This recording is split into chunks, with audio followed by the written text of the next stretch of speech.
ಪೌರ ಕಾರ್ಮಿಕರ ಕುಟುಂಬಗಳಿಗೆ ನೀವೊಂಥರ ಅನ್ನದಾತರಾಗಿದ್ದೀರಾ. ನೀವು ಏನಿದ್ದೀರೋ ತ್ಯಾಗರಾಜ್ ಅವರು ಮತ್ತೆ ನಿಮ್ಮ ಅಣ್ಣನ ತಮ್ಮನ ಓಬಳೇಶ್ವರ ಇಬ್ರು ಅಣ್ಣ ತಮ್ಮನ ತರ ಇದ್ದೀರಾ.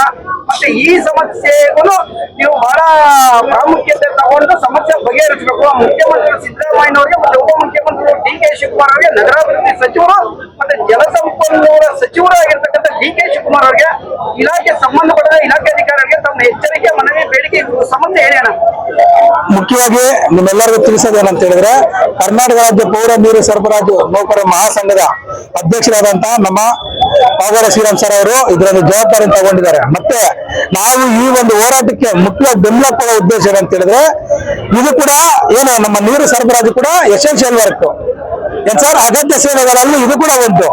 ಈ ಅಗತ್ಯ ಸೇವೆಗಳಲ್ಲಿ ಇರೋದನ್ನ ಎಲ್ಲ ಗುತ್ತಿಗೆ ಪದ್ಧತಿನ ನಿರ್ಮೂಲನೆ ಮಾಡಿ ಅವನ್ನ ನೇರ ಎದುರಿಗೆ ಒಳಪಡಿಸಬೇಕನ್ನೋದೇ ನಮ್ಮ ಕಾರ್ಮಿಕ ಸಂರಕ್ಷಣಾ ಪೇಡೆಯ ಮುಖ್ಯ ಉದ್ದೇಶ.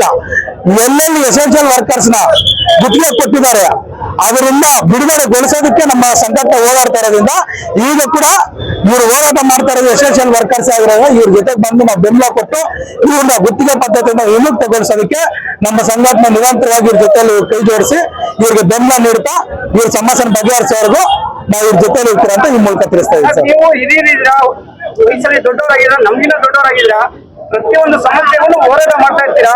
ಆವಾಗ ಶ್ರೀರಾಮಣ್ಣವರು ಪ್ರತಿಭಟನೆಗೆ ಹೋರಾಟ ಮಾಡೋದಕ್ಕೆ ಎತ್ತಿದ ಕೈ ಪ್ರತಿಯೊಂದು ಸಮಸ್ಯೆಯನ್ನು ಬಗೆಹರಿಸ್ತಾರೆ.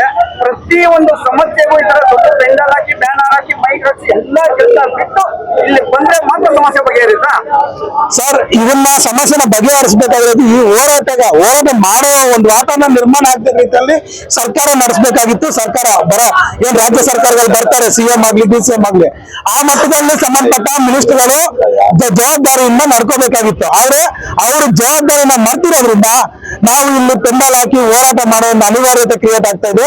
ಮತ್ತೆ ಮೊದಲನೇದಾಗಿ ಕೊನೆಯದಾಗಿ ಎಲ್ಲ ಮಿನಿಸ್ಟರ್ಗಳಿಗೂ ನಾವು ಹೇಳೋದೇನಂದ್ರೆ, ಸರ್ಕಾರಕ್ಕೂ ನಾವು ಹೇಳೋದೇನಂದ್ರೆ, ನಮ್ಮ ಎಸೆನ್ಷಿಯಲ್ ವರ್ಕರ್ಸ್ ನ ದಯವಿಟ್ಟು ಯಾವುದೇ ಡಿಪಾರ್ಟ್ಮೆಂಟ್ ಅಲ್ಲಿ ಎಸೆನ್ಷಿಯಲ್ ವರ್ಕ್ಸ್ ನ ಯಾವುದೇ ಕಾರಣ ಗುತ್ತಿಗೆ ಕೊಡಬಾರ್ದು. ನಮ್ಮನ್ನೆಲ್ಲ ಯಾವತ್ತು ಸರ್ಕಾರದಿಂದ ಅಧೀನದಲ್ಲಿ ಇಟ್ಕೊಂಡು ನಮ್ಮನ್ನ ಸರ್ಕಾರಿ ನೌಕರರಂತ ನಮ್ಮ ಗುರುಸಿ ಸರಿಯಾದಂತ ರೀತಿಯಲ್ಲಿ ನಮ್ಗೆ ನಡೆಸ್ಕೋಬೇಕು.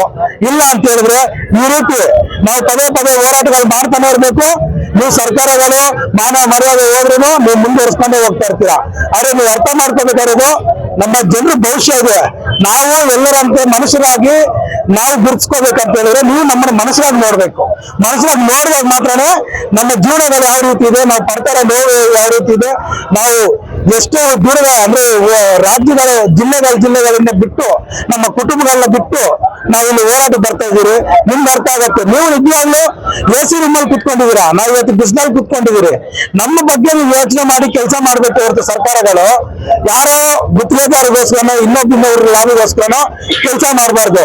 ನಿಜವಾಗ್ಲೂ ನಿಮ್ಗೆ ಮಾನವೀಯತೆ ಹಿತದೃಷ್ಟಿ ಇದ್ರೆ, ಮತ್ತೆ ನಾವೆಲ್ಲ ನಿಜವಾಗ್ಲೂ ಸರ್ಕಾರ ಜನರ ಪರವಾಗಿ ಇದೀರಿ ಅನ್ನೋದಾದ್ರೆ, ಬಡವರ ಪರವಾಗಿ ಇದೀರಿ ಅನ್ನೋದಾದ್ರೆ, ಈ ಸಮಸ್ಯೆನ ಏನು ಅಗತ್ಯ ಸೇವೆಗಳಲ್ಲಿ ಒಂದಾದಂತ ನಮ್ಮ ನೀರು ಸರಬರಾಜು ನೌಕರರ ಒಂದು ಡಿಮ್ಯಾಂಡಿನ ನೀವು ಕೂಡಲೇ ಬಗೆಹರಿಸಬೇಕು. ಅದ್ರ ಜೊತೆಗೆ ಈಗಾಗಲೇ ನಿಮಗೂ ಗೊತ್ತಿದೆ, ನಾವು ಏನು ಗಣತಾಂತ್ರ ವಿಭಾಗದಲ್ಲಿ ಕೆಲಸ ಮಾಡ್ತಾ ಇದ್ದಂತ ಮನೆ ಮನೆ ಕಸ ಸಾಗಿಸ್ತಾ ಇದ್ದಂತ ಚಾಲಕರು ಸಹಾಯಕರುಗಳು ಕೂಡ ನಿರಂತರ ಸೇವೆಗಳಲ್ಲಿ ಅಗತ್ಯ ಸೇವೆಗಳಲ್ಲಿ ಒಂದಾಗಿದ್ದಾರೆ. ಅಂದ್ರೆ ಎಸೆನ್ಷಿಯಲ್ ವರ್ಕರ್ಸ್ ಆಗಿದ್ದಾರೆ.